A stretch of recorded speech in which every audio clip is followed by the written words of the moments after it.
Good morning, everybody. It is so wonderful to be here this morning. Today is Rosh Chodesh, so Chodesh Tov to everyone, the beginning of the month of Adar.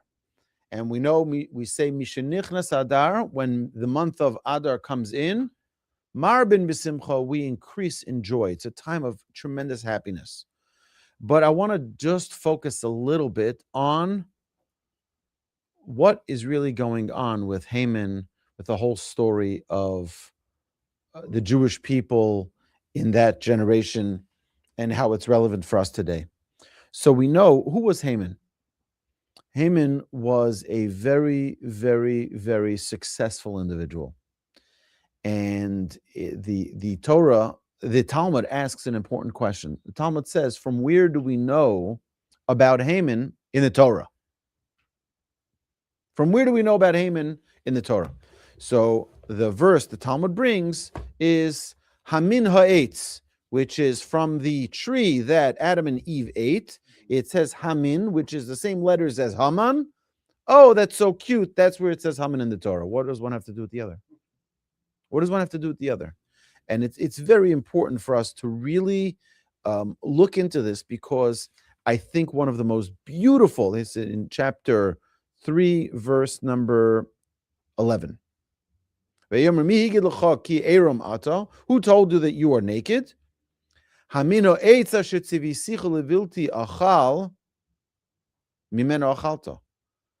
eaten from the tree from which I commanded you not to eat?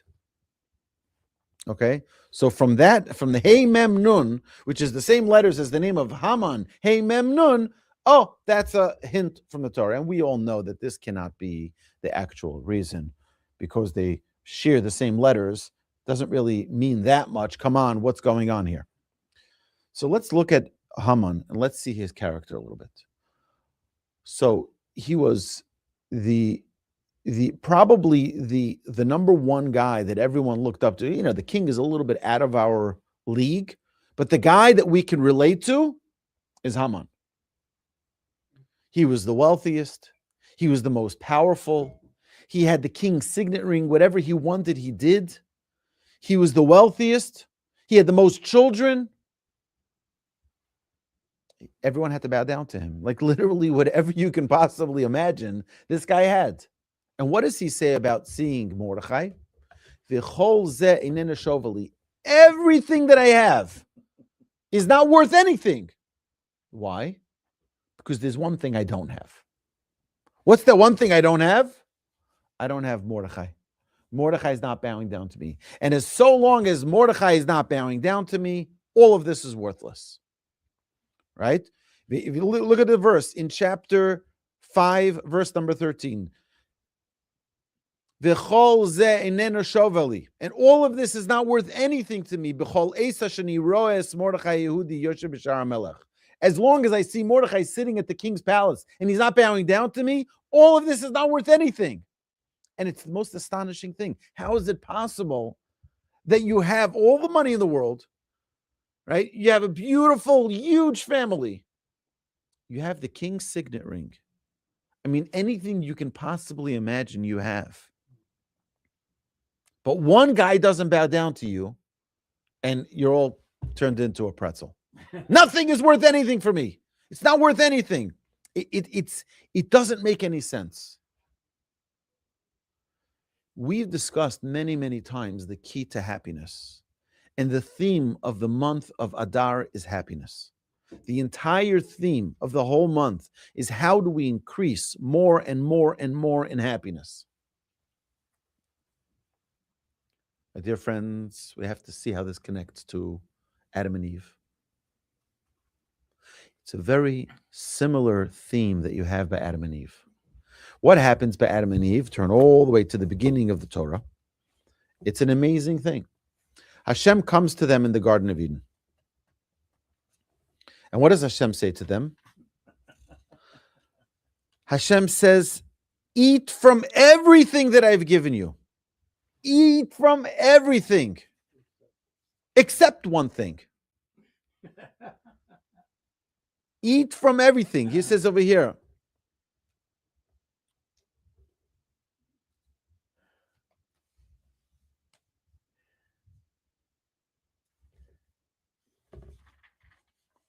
where Hashem says,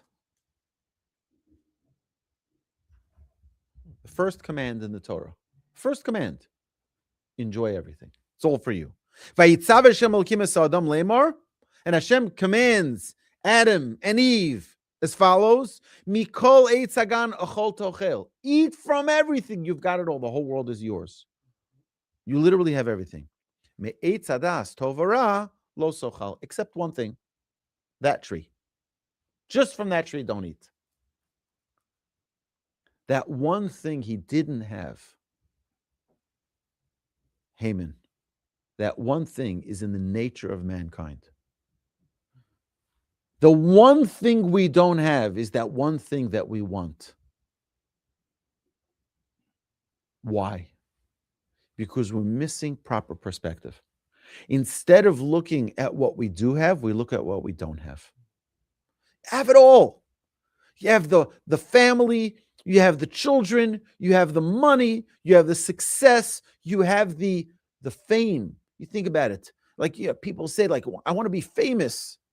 Well, Haman was the man. I want people to respect me. Haman was the man. I want people to adore me. Haman was the man. I want the king to call me private meetings with the queen. Haman was the man. He was everything. He walks out and he sees one Jew not bowing down to him, and he says, all of this is not worth anything to me. It's amazing, the nature of mankind. So I want to propose an idea.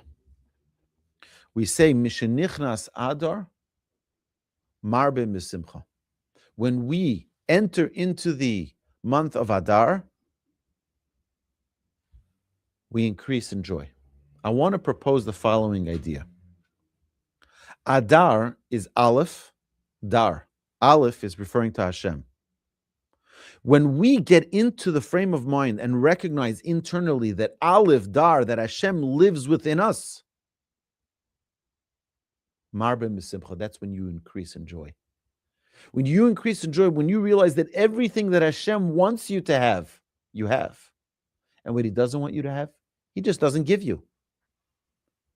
When you recognize and you increase that Adar, that Hashem, the Elokim, Aluf, the master, lives within you, he gives you everything you need. He's got it all taken care of. Then Marbe Misimcha. Then you increase in joy. The flaw of Adam and Eve, the flaw of Haman, is the flaw of humanity. It's the flaw of humanity where we always look at the neighbor and like, oh my gosh, did you see they got the new car? You just got a new car yourself. I have shared this story before. A friend of mine who spent $185,000 on a brand new, I'm not going to say exactly what model. I don't want people to know or whatever. He got he flew out to Germany to drive it on the Autobahn before it was wrapped in a red ribbon and delivered here. He's the only one in Houston to have it when he bought it. And I remember he called me up. He says, Rabbi, the car was delivered. You got to come see it. I said, sure, I'll come to your house. No problem, whenever you want. He says, no, don't come to see me at the house. You got to see me on Westheimer. You got to see, So we went and we met for coffee, and he says he can't even focus at the coffee shop that we were drinking at that we met. He's looking at his car and he's like, you see how beautiful, look at the car, look at the car. And then he says, finally, he says, come, let me give you a drive. Let me show you how this car drives. You won't believe it. I get in the car with him and he's showing me the trimmings and the stitchings and the lights and he's so excited about his new car. And we get to the first light, and at the light, this car pulls up next to him and he looks at it and he says, maybe I should have gotten that car. Oh my God. And I was like, I don't believe it. You just spent $185,000 on your car and you're busy looking at other cars. I don't understand it. What's wrong with people? But that's the nature of mankind. If we don't look inside and see the gifts that we have, we'll be miserable.